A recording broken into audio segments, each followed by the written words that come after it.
Officer Spence Makes No Sense, Chapter 8. Mrs. Cooney is busted. What a weird day it was. Officer Spence was arresting grown-ups left and right. After reading, we had to go to the nurse's room for health. Our school nurse is Mrs. Cooney. She has eyes that look like cotton candy, and she is beautiful. She wanted to marry me a while back, but I told her I wouldn't marry her because she's already married to some guy named Mr. Cooney.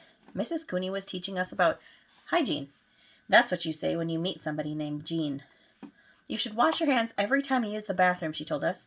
That will prevent the spread of germs that make us... She didn't have the chance to finish her sentence because that's when Officer Spence burst into the room. "Freeze, dirtbag!" he yelled. "What's the meaning of this?" asked Mrs. Cooney, putting her hands up. "I didn't do anything."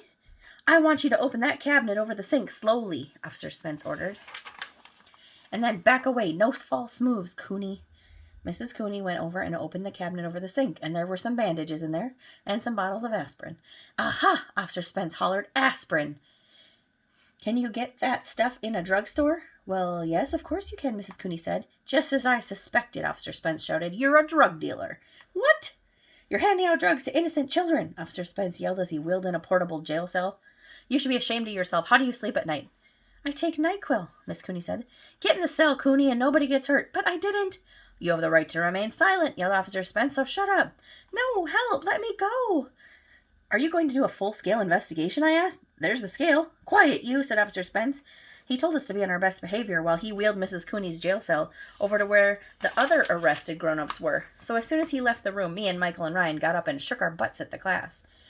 Most of the kids laughed, except little Miss I Never Do Anything Wrong. "You know, you shouldn't be joking around, Arlo," Andrea said. "This whole thing is your fault." "My fault?" I said. "What did I do?" "If you had checked your lunchbox before coming to school, you would have noticed that your sandwich was missing," said Andrea, "and none of this would have happened." I hate Andrea. We were all sitting there in the nurse's office without any grown-ups. I looked at Michael. Michael looked at Ryan. Ryan looked at Andrea. Andrea looked at Emily. Emily looked at Neil, the nude kid.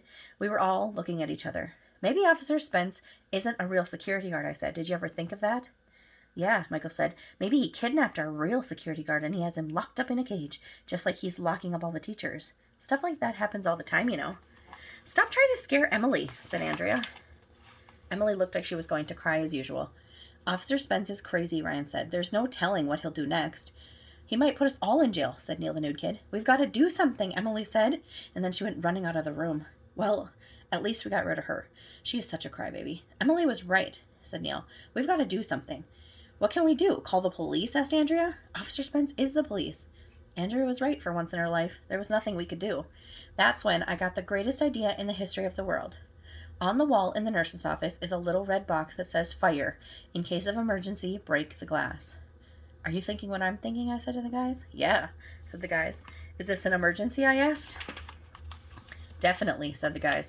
"Arlo, don't," Andrea yelled. She tried to stop me, but I was too fast for her. I pulled the fire alarm. Don't do this at school as a joke. Ever.